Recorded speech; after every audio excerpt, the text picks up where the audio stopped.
Hi everyone, this is your boy Titan. Welcome to the first mock test of our channel. So 25 questions होंगे, 2 marks के, यानी कि 50 marks होंगे कम total. And SSC के level का ही बनाया है, ना ज़्यादा ऊपर ना ज़्यादा नीचे, बिल्कुल moderate. And you will love it. So चलते हैं अपने मॉक टेस्ट की तरफ। एंड हाँ, तुम लोग भी पहले खुद सोल्व करके देखना, फिर मैच करके देखना कि सही है या गलत है। So let's get into the our mock test. और फर्स्ट क्वेश्चन इज हेयर, जिसमें हमको एक इडियम दे रखा है, jump on the band wagon, and उसका हमको मोस्ट अप्रोप्रिएट मीनिंग बताना है।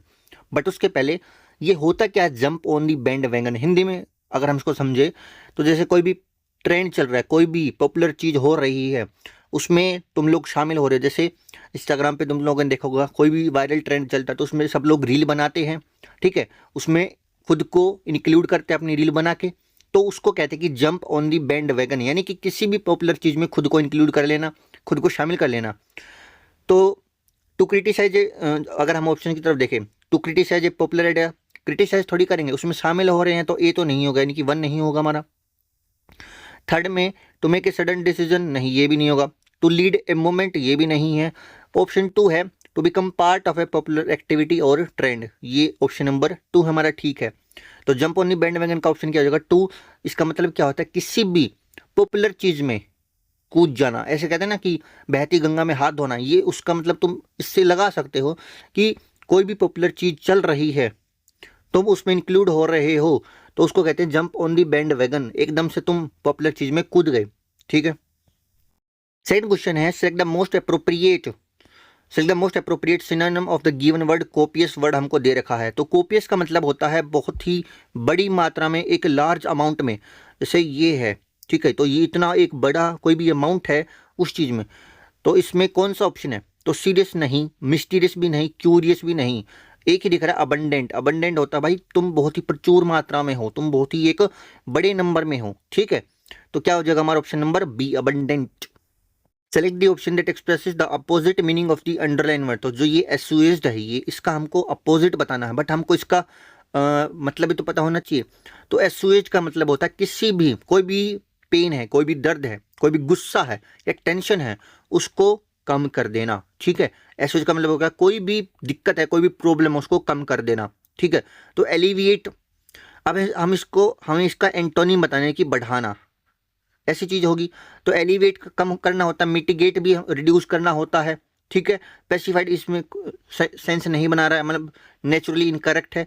एक ही ऑप्शन है इंटेंसिफाइड, इसका मतलब होता है कोई भी चीज को बढ़ा देना, ठीक है, कोई भी चीज को इंटेंसिफाई कर देना, उसको एग्जासर्बेट कर देना, यानी कि खराब कर देना। कोई भी चीज है, ठीक है, सपोज करो कोई भी सिचुएशन है, ये इसको वर्सन कर देना, यानी कि एक्सासर्बेट कर देना, इंटेंसिफाई कर देना, ठीक है। तो क्या ऑप्शन होगा हमारा? Fourth, intensified. फोर्थ क्वेश्चन में हमको बताना है, select the option that expresses the given sentence in passive voice. हमको ये दे रखा एक्टिव, ये हमको पैसिव वॉइस में चेंज करना है, ठीक है। They had completed the project before the deadline, ठीक है। तो हेड है, यानी कि हेड बीन आना चाहिए, और हेड बीन सिर्फ एक ऑप्शन में है, वो यहाँ पे है।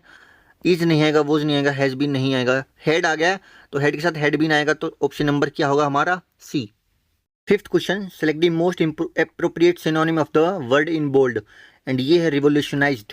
तो रिवोल्यूशनाइज का मतलब क्या होता है? तो देखो, सपोज ये कोई ग्राफ है, इसमें कोई भी चीज़ ऊपर गई, कोई भी चीज़ का प्राइस फिर नीचे आया, फिर ऊपर आया, फिर एकदम नीचे आया, फिर ऐसे।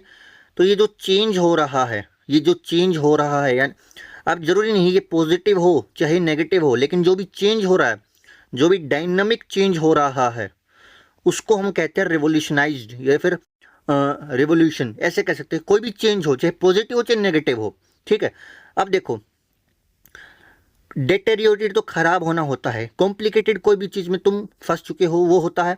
ये 2 बच गए, इनोवेटेड एंड एनहेंस। तो एनहेंस देखो, एनहेंस होता है कोई भी चीज ऊपर जाते जा रही है, चाहे वो कैसी भी जाए, ऐसे ऐसे ही, तो ये एनहेंस का मतलब हो गया। बट इनोवेटेड के क्या मतलब होता है? ऊपर नीचे, यानी कि चेंज होते रहना, चेंज होते रहना। एनहेंस का मतलब होता है कोई चीज ऑलरेडी है, उसको तुम चेंज कर रहे हो। बट इनोवेटेड होता है पूरा, जैसे एनहेंस है, ये पूरी स्टेबल है चीज, कोई भी स्टेबल है पहले से ही, उसको इंप्रूव करना। बट इनोवेटेड होता है पूरा पूरा चेंज करना। तो हमारा रिवोल्यूशनरी का आंसर क्या हो जाएगा हमारा? इनोवेटेड हमारा सिमिलर वर्ड हो जाएगा। चलते हैं नेक्स्ट क्वेश्चन के ऊपर। Six question, select the option that can be used as a one word substitute for the given phrase. Phrase दे रखा हमको, a person who believes that all things happen for the best no matter how bad things seems. यानी कि कोई ऐसा इंसान जो ये माने कि कोई भी चीज़ हो रही है वो अच्छे के लिए होती है, चाहे वो पहले कितनी भी बुरी दिखे। ठीक है, तो देखो फेटलिस्ट, इसका मतलब होता है कि सब कुछ किस्मत के हिसाब से ही चले। ठीक है, और उसमें इंसान कुछ नहीं कर सकता। फेटलिस्ट का मतलब क्या हो गया, सब किस्मत के, सब भगवान के भरोसे से चले, इसमें इंसान कुछ नहीं कर सकता। ऑप्टिमिस्ट वो होता है जो हमेशा पॉजिटिव सोचे, हमेशा हर सिचुएशन में पॉजिटिव ही सोच रखे। ठीक है, स्टोइक होता है जो इमोशन ही शो ना करे। ठीक है, स्टोइक ये वर्ड इंपॉर्टेंट है, इसको नोट कर लेना। जो इमोशन शो नहीं करता उसको हम कहते हैं स्टोइक। फिलोसफर होता है जो जिंदगी के ऊपर, जो लाइफ के ऊपर या फिर कोई भी चीज़ है उसके ऊपर बहुत डीप बातें करे। ठीक है, बहुत ज्ञान देने वाला इंसान को कहते हैं फिलोसफर। बट हमको करना है कि जो कैसे, जो ये बताए कि जो भी चीज़ें होती है वो अच्छे के लिए होती है, चाहे स्टार्टिंग में कितनी भी बुरी चीज़ लगे। तो ऑप्टिमिस्ट नहीं है, क्योंकि ऑप्टिमिस्ट होता है कि भाई हर समय पॉजिटिव सोचने वाला। बट फैटलिस्ट होता है जो किस्मत के भरोसे या फिर भगवान के भरोसे अपनी लाइफ को डिसाइड करे, जो भी होगा भगवान के भरोसे होगा, इंसान इसमें कुछ नहीं कर सकता। तो हमारा ऑप्शन हो जाएगा फैटलिस्ट। इस क्वेश्चन में भी हमको एम्बिग्यूअस का सिनोनिम बताना है। तो एम्बिग्यूअस का मीनिंग बता देता हूँ, जो क्लियर ना हो, स्पष्ट रूप से हमको दिखाई ना दे। ठीक है, जिसमें कंफ्यूजन हो। इसमें कह भी रखा है कि हर एक्सप्लेनेशन वो सो एम्बिग्यूअस, उसकी एक्सप्लेनेशन इतनी कंफ्यूजिंग थी that no one could understand the concept clearly, कि कोई भी उसके कॉन्सेप्ट को समझ नहीं पाया। ठीक है, तो क्लियर नहीं होगा, डिटेल्ड भी नहीं होगा, कंसाइज भी नहीं होगा, एक ही होगा वेग। वेग का मतलब होता है कंफ्यूजन। ठीक है, तो वेग और एम्बिगस क्या होंगे, हम एक दूसरे के सिनोनिम सिमिलर वर्ड कह सकते हैं। चलते हैं नेक्स्ट क्वेश्चन के ऊपर। 8th क्वेश्चन में हमको बताना है इनकरेक्टली स्पेल्ट वर्ड। ठीक है, तो एम्बेरसमेंट बिल्कुल ठीक है, डबल आर ए आता है, डबल एस आता है, ध्यान रखना। ठीक है, नेसेसरी भी ठीक है, सेपरेट भी ठीक है। कुछ लोग लिखते हैं SEPERAT, जो कि गलत है। SEPARATE आता है। जो इसमें इनकरेक्ट वर्ड है वो है ये, इसमें डबल आर आएगा। ठीक है, तो ये हमारा ऑप्शन हो जाएगा। 9th क्वेश्चन में बोला है हमको कि फिल इन द ब्लैंक दिया है, इसमें इन चार में से कोई भी एक ऑप्शन को हमको फिल करना है। The manager was so impressed with the team performance. जो मैनेजर है वो बहुत खुश था किससे, टीम की परफॉर्मेंस से, that he blank them with special award. अब बिस्टो का मतलब क्या होता है, इसका मतलब होता है कोई भी अवार्ड देना, किसी को ऑनर करना, किसी को रिस्पेक्ट करना, किसी को गिफ्ट देना, ऐसे। ठीक है, ऑनर देना। तो मैनेजर खुश था टीम की परफॉर्मेंस से, तो उस ही देम विद स्पेशल अवार्ड। अब ये चार दे रखे, इस चारों में बिस्टोज, बिस्टोड, बिस्टोइंग, हैज बिस्टोड दे रखा है। बट हमको पकड़ना है कि टेंस किस में है। टेंस है हमारा पास्ट में, पास्ट में एक ही है बिस्टोड। ठीक है, कि उसने टीम को एक स्पेशल अवार्ड से सम्मानित किया, ऑनर किया। ठीक है, क्लियर हो गया। 10th क्वेश्चन है, हमको वन वर्ड सब्स्टिट्यूशन बताना है। He is a person who can not be trusted with any responsibility, यानी कि वो एक इंसान है जो रिस्पॉन्सिबिलिटी के ऊपर ट्रस्ट नहीं किया जा सकता, उसकी रिस्पॉन्सिबिलिटी के ऊपर। ठीक है, अब देखो इररिस्पॉन्सिबल नहीं होगा, क्यों? क्योंकि इररिस्पॉन्सिबल होता है जैसे कोई काम मैंने तुमको दे दिया है, तुम उस काम को कर नहीं पा रहे हो काम मिलने के बाद, तो इररिस्पॉन्सिबल होगा। तुम्हारे ऊपर अगर मेरे को स्टार्टिंग से भरोसा नहीं है, वो बोल रखा है कि उसको कोई भी जिम्मेदारी नहीं दी जा सकती, क्या होगा, अनरिलायबल। रिलायबल क्या होता है, जिसके ऊपर भरोसा हो, और रिलायबल का अपोजिट हो जाएगा अनरिलायबल। अनप्रिडिक्टेबल तो गलत है और इनफ्लेक्सिबल भी गलत है। ऑप्शन हमारा क्या होगा, बी। 10th क्वेश्चन में हमको बताना है कि एक वर्ड है which means the same as the group of words given, इनमें से एक सिमिलर है इनके। ठीक है, a person who pretends to have more knowledge और skills than they actually possess. एक ऐसा इंसान जो ऐसे प्रिटेंड करता है कि उसके पास ज़्यादा नॉलेज है बट उतनी होती नहीं है। ठीक है, तो हिपोक्रेट क्या होता है, हिपोक्रेट होता है भाई जो यहाँ पे जिसके डबल स्टैंडर्ड हो, जो यहाँ पे कुछ और कहे यहाँ पे कुछ और कहे, ये नहीं होगा। ठीक है, नॉलेज की बात करी गई है। ठीक है, इम्पोस्टर जो धोखा देता है, इम्पोस्टर यानी कि मान लो ये 4 लोगों का ग्रुप है, बट ये इनके साथ बनती है, बट ये 4-5 लोगों का ग्रुप है, बट ये जो है मान के चलो ये 4 इंडियन है एंड ये एक पाकिस्तानी है, तो ये क्या होगा, इम्पोस्टर होगा। ठीक है, इनसे ग्रुप से अलग। मैजिशियन तो गलत है, एक ही बच गया, 4 लेटन। 4 लेटन का मतलब क्या होगा, एक ऐसा इंसान ये एक इंसान है, ये अपने आप को प्रेजेंट कर रहा है इनके सामने, तो ये ऐसे प्रिटेंड करेगा कि भाई मेरे पास बहुत ज़्यादा नॉलेज है, बट इसके पास नॉलेज नहीं है, तो क्या होगा, चार्लेटन। सो ये क्वेश्चन है हमारा पी क्वेश्चन की पैराजम्बल। इसकी मैंने 7 क्लास ले रखी है, 7 या 8 प्लेलिस्ट बना रखी, जाके चेक कर सकते हो। हम इसको करेंगे एलिमिनेशन मेथड से, ठीक है। तो पी क्यू आर इसको पढ़ेंगे। पी हमारा स्टार्टिंग स्टेटमेंट नहीं हो सकता, ना ही एस हो सकता है, और है भी नहीं, या तो क्यू से स्टार्ट है या फिर आर से है, ठीक है। तो पहले हम आर वाले से करके देखेंगे। The archaeologist stumbled upon a hidden chamber, ठीक है। हिडन चैम्बर किसका, अब यहाँ पे आर, एक तो क्यू है और एक आर एस है, ऐसे दे रखा है, ठीक है। तो हम चेक करेंगे कि पेयर बना के देखेंगे। एस पी का पेयर बन रहा है दोनों में, यानी कि पढ़ के देखें, containing priceless artifacts and manuscripts which had been lying undiscovered for centuries, ठीक है। बनता दिख रहा है थोड़ा थोड़ा, लेकिन हम ये चेक करेंगे during the excavation near the ancient temple, ये हमको पहला दिख रहा है। क्यों, क्योंकि जो यहाँ पे दे रखा है the archaeologist stumbled upon a hidden chamber during, नहीं, ये गलत बन रहा है। यहाँ पे पहले ये पता चलेगा कि खुदाई के दौरान, during the excavation on near the ancient temple, कहाँ पे, पुराने मंदिर के नज़दीक, तो क्यों हमारा स्टार्टिंग स्टेटमेंट होना चाहिए, ठीक है। अब क्यू के बाद इन दोनों में आर दे रखा है, क्यू और आर ये हमारा फिक्स है, क्यू और आर हमारा फिक्स हो गया, ठीक है। During the excavation near the ancient temple the archaeologist stumbled upon a hidden chamber, ठीक है।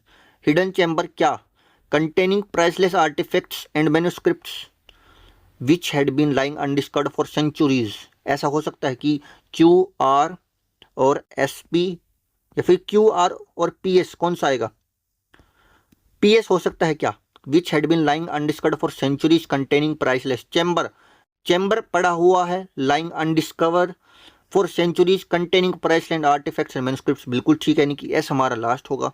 क्यू आर पी एस कौन सा है, क्यू आर पी एस, यानी कि ऑप्शन नंबर बी। चलते हैं नेक्स्ट क्वेश्चन के ऊपर। सो एक एरर का क्वेश्चन आया है, ठीक है। Each of the students have submitted their assignments before the deadline. So ये जो ईच ऑफ है, इसके आगे सिंगुलर आता है, ठीक है, सिंगुलर सब्जेक्ट आता है, ये एक सिंगुलर सब्जेक्ट है, ठीक है, ईच ऑफ द स्टूडेंट्स, ठीक है। लेकिन स्टूडेंट प्लूरल है, उससे फ़र्क नहीं पड़ता है, लेकिन यहाँ पे जो है ये पूरा एक सिंगुलर सब्जेक्ट में आएगा, यानी कि सिंगुलर सब्जेक्ट के साथ सिंगुलर वर्ब आएगी, तो यहाँ पे हैव तो आना नहीं चाहिए, क्या आएगा, हैज आना चाहिए, हैज सबमिटेड। तो ऑप्शन किस में है, बी में एरर है हमारा, ठीक है। अगर ये रूल आपको नहीं पता है तो मेरा टेलीग्राम चैनल ज्वाइन करो, वहाँ पे एक क्विक पैनल नाम से पिन मैसेज मिलेगा, उस पर जाके चेक करो, वहाँ पे बहुत सारे रूल्स के पीडीएफ्स हैं, ठीक है, बहुत सारे रूल्स के पीडीएफ है, उनमें ये रूल मेंशन है कि ईच ऑफ द स्टूडेंट एक सिंगुलर है, तो यहाँ पे भी सिंगुलर ही आएगा, ठीक है। 14 question, select the correctly spelled sentence, तो हम एलिमिनेट कर लेते जहाँ पे गड़बड़ है, ठीक है। ए पढ़ते द कमिटी रिसीव्ड, तो यहाँ पे रिसीव्ड में गड़बड़ है, तो ए हमारा नहीं हो सकता है, ठीक है। फिर है B, C has an excellent, excellent में एरर है, ठीक है, ये भी नहीं होगा। C, the principal appreciated the students disciplined behaviour, ये ठीक लग रहा है। Fourth, he is really good, really की स्पेलिंग क्या है, गलत, तो डी भी नहीं होगा, क्या होगा हमारा, option number C, the principal appreciated the students disciplined behaviour, option number C. 15th question, parts of the following sentence have been given as option, select the option that contains an error, ठीक है, हमको error बताना है।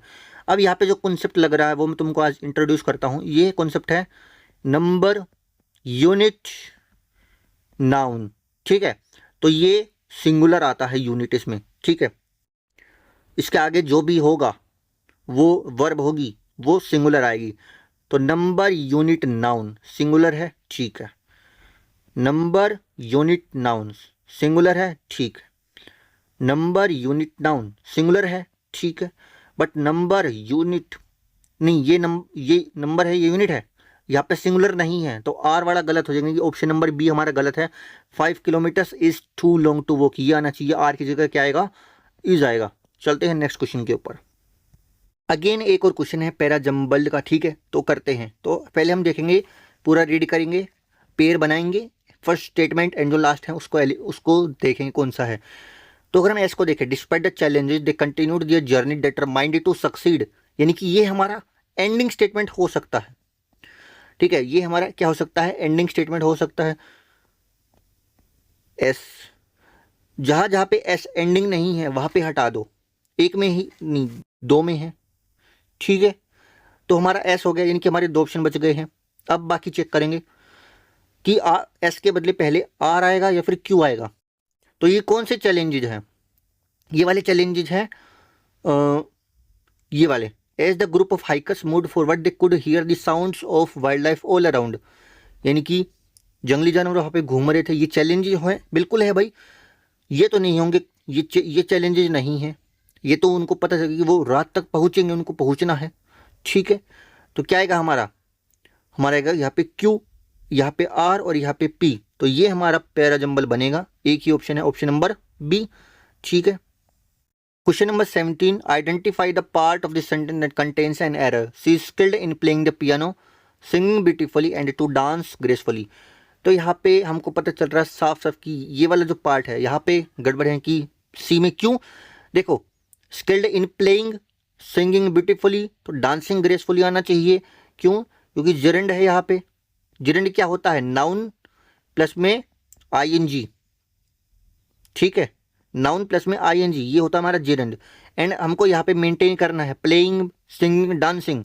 यहाँ पे सिर्फ to dance है, तो ये हो जाएगा हमारा number C. Question number 18, identify the part of sentence contains an error. Not only did he complete the assignment but also he submitted it before the deadline. तो ये जो हमारा है, ये बन रहा है हमारा पैरेललिज्म का कॉन्सेप्ट। किसका बन रहा है? पैरेललिज्म, ठीक है। नॉट ओनली बट ऑल्सो बिल्कुल है। Did he complete the assignment, ठीक है, बट यहाँ पे एक एरर क्या? ही सबमिटेड, ये नहीं आना चाहिए। जब यहाँ पे अगर हम बात कर चुके हैं तो यहाँ पे बात करने की जरूरत नहीं है, यहाँ पे ही नहीं आना चाहिए। Not only did he complete this assignment but also submitted it before the deadline. तो क्या एरर है हमारा? बट ऑल्सो ही सबमिटेड, यानी कि ऑप्शन नंबर बी में एरर है हमारा, ठीक है। क्वेश्चन नंबर 19, एंड इसमें हमको पैसिव वॉइस को एक्टिव वॉइस में चेंज करना है। तो पढ़ते हैं। The final report was submitted by the research team after extensive data collection and the conclusions were drawn by the analyst based on their findings, ठीक है। तो जहाँ जहाँ पे बाई नहीं है, जहाँ जहाँ पे बाई नहीं है वो हो सकता है, जहाँ जहाँ पे है उनको हटा दो, ठीक है। डी से देखते हैं। Had submitted the final report after extensive data collection and the conclusions were drawn by, तो ये तो नहीं हो सकता हमारा, यानी कि डी हमारा नहीं है, ठीक है। The final report was submitted by, C में यहाँ पे देखो बाई दी, ये भी नहीं है, डी और सी हट गए हमारे, ठीक है। बी में देखो the final report was submitted by, यहाँ पे बाई है, ये भी नहीं होगा। ए ही बच गया, तो हमारा ए ऑप्शन हो जाएगा, हमको ये पढ़ने की जरूरत ही नहीं पड़ी। एलिमिनेशन से हम एक्टिव पैसिव वॉइस को कर सकते हैं अच्छी तरीके से। चलते हैं नेक्स्ट क्वेश्चन के ऊपर। क्वेश्चन नंबर 20, इसको करना है इनडायरेक्ट स्पीच को डायरेक्ट स्पीच में। She said that she had finished her homework before the deadline, ठीक है। शी हैड फिनिश्ड, ये क्या है? पास्ट परफेक्ट है। एंड अगर तुम लोगों को नहीं पता है तो मैं बता देता हूँ कि जो पास्ट परफेक्ट होता है ना, वो चेंज नहीं होता है। तो हैड फिनिश्ड है, तो यहाँ पे भी हैड ही आएगा इनमें से किसी में। कहाँ पे हैड है? एक में ही है, सी आई हैड फिनिश्ड। क्या है? She said I had finished my homework before the deadline, की ऑप्शन नंबर डी। ये याद रखना कि पास्ट जो परफेक्ट है वो चेंज नहीं होगा, वो सेम रहता है, ठीक है। सो फाइनली हमारा क्लोज टेस्ट स्टार्ट हो चुका है। एंड क्लोज टेस्ट की मैंने स्ट्रेटजी बता रखी, 5 वीडियो भी बना रखी, चैनल के ऊपर जाके चेकआउट कर सकते हो। हमें सबसे पहले करना होता है स्किम, यानी कि ऊपर ऊपर से पढ़ना ताकि हमको आइडिया लगे कि किसके बारे में क्या कहा गया है क्लोज टेस्ट के अंदर, ठीक है। तो पढ़ते हैं। The importance of preserving the environment can not be. In recent years climate change, pollution and deforestation have caused irreversible damage to our planet, ठीक है। तो एनवायरनमेंट के बारे में बोला गया है, क्लाइमेट चेंज, पोल्यूशन, डिफोरेस्टेशन और इसके इफेक्ट्स के बारे में। To the adverse effects, governments, organisation and individual must work together to implement blank solutions. This include reducing, क्या क्या इंक्लूड है? Reducing carbon emission, planting trees and adopting sustainable practices in daily life. The task at hand requires blank commitment and determination to ensure an healthier future for generations to come, ठीक है। एक positive cloze test है हमारा, ठीक है। तो पहले हम यहाँ से लेकर यहाँ तक करेंगे, ठीक है। ये 2 आएंगे इसमें, ठीक है। तो the importance of preserving the environment can not B. अब देखो इसमें मोस्टली लोग करेंगे सी, इग्नोर्ड, जो कि गलत हो जाएगा। क्यों? इसमें बोल रखा है कि एनवायरनमेंट को प्रिजर्व करने की जो इम्पोर्टेंस है उसको इग्नोर नहीं कर सकते। ये बोलने में ठीक है, लेकिन यहाँ पे बहुत ज़्यादा जोर दे रखा है। एनवायरनमेंट को प्रिजर्व करने की जो इम्पोर्टेंस है वो जितना भी कह लो वो कम है। Can not B over stated, over stated होता है जितना भी कर लो उतना कम है, ठीक है। Can not B over stated आएगा कि तुम जितना भी उसको प्रिजर्व करोगे वो उतना कम है, हम हर बार उसको प्रिजर्व करना पड़ेगा, करते रहना पड़ेगा, तब जाके हमारा एनवायरनमेंट है वो सेफ इको फ्रेंडली होगा, ठीक है।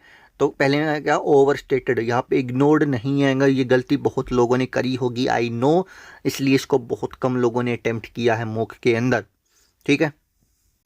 इन recent years blank climate change pollution and deforestation, ठीक है। तो देखो इन रिसेंट हालांकि कुछ सालों में, कुछ अभी के सालों में climate change pollution and deforestation यानी कि जो ये सेंटेंस है ये इन 3 चीज़ों के ऊपर ध्यान दे रहा है, इन सिर्फ इन 3 चीज़ों के ऊपर। तो अनफॉर्चुनेटली तो है ही नहीं, प्राइमरली हो सकता है, बट ये जो है ना पर्टिकुलर ये ज़्यादा उसमें कॉन्टेक्स्ट में ठीक बैठा है कि पार्टिकुलरली इन 3 चीज़ों पे ध्यान दिया है, इन 3 चीज़ों पे सेंटेंस में ध्यान दिया है। इन 3 चीज़ों ने हैव कुछ इरिवर्सिबल डैमेज यानी कि ऐसा डैमेज जो ठीक नहीं हो सकता है प्लेनेट को दिया है, तो पार्टिकुलरली, ठीक है। To blank the adverse effects हो चुके हैं, इनके बहुत बुरे प्रभाव हो चुके हैं, ठीक है। प्रिवेंट नहीं करेंगे, प्रिवेंट होता है हटाना, ठीक है, रोक लगा देना, नहीं। इम्प्रूव भी नहीं करेंगे, इग्नोर भी नहीं, प्रिवेंट नहीं होगा। क्यों? क्योंकि मिटिगेट यहाँ पे ज़्यादा नेचुरली करेक्ट बैठ रहा है। क्यों? मिटिगेट होता है कम करना, कि इन एडवर्स इफेक्ट्स को, इफेक्ट हो चुके हैं ऑलरेडी तो उनको रोकेंगे नहीं, उनको कम करेंगे, जो हो चुके हैं already. To mitigate the adverse effects, to reduce the adverse effects, तो क्या आएगा ऑप्शन नंबर हमारा डी, ए नहीं आएगा। ये होता है रोकने के लिए, हमको करना है कम। Governments organisation and individuals must work together, ठीक है। गवर्नमेंट को, ऑर्गेनाइजेशंस जो भी एनजीओ वगैरह है, and individuals must work together to implement, यानी कि सबको एक साथ काम करना पड़ेगा। To implement what solutions, temporary नहीं, इम्प्रैक्टिकल नहीं, हार्मफुल क्यों करेंगे भाई, इनोवेटिव करेंगे। इनोवेटिव होता है कुछ न्यू डिजाइन वगैरह करना, ठीक है। पाइनियर सॉल्यूशंस क्या आएगा हमारा innovative. This includes reducing carbon emissions, planting trees and adopting sustainable practices in daily life. The task at hand requires, ठीक है। कमिटमेंट, तो जो टास्क है उसमें क्या सबको एक साथ आना पड़ेगा, तो मिनिमल तो नहीं होगा, कलेक्टिव सबको एक साथ आना पड़ेगा, कलेक्टिव कमिटमेंट सबको एक साथ आना पड़ेगा, ताकि क्या हो सके, reduce carbon emission, plant tree ज़्यादा से ज़्यादा पेड़ उगा सके, और सस्टेनेबल प्रैक्टिसेस को हम अडॉप्ट कर सके इन डेली लाइफ। तो ये था हमारा क्लोज टेस्ट, एंड हमारा जो मॉक है वो होता है फिनिश। क्या होता है फिनिश, आप लोग बताना आपने कितने ठीक करे, कितने गलत हुए, जो जो मिस्टेक हुई है वो कमेंट सेक्शन में अपने लिख देना। एंड हाँ, नोटबुक में भी लिखना, ताकि तुम रिवाइज कर सको उसको अगली बार, ठीक है, मॉक देने से पहले। So I will see you in the next video, till then bye bye. अच्छा लगा हो वीडियो तो सब्सक्राइब कर देना। ये हमारा टेलीग्राम चैनल है, ये हमारा यूट्यूब चैनल है, दोनों को ज्वाइन कर लो, इसको ज्वाइन कर लो, इसको सब्सक्राइब कर लो। वीडियो अच्छी लगी हो तो लाइक कर देना। I will see you in the next video, till then bye bye.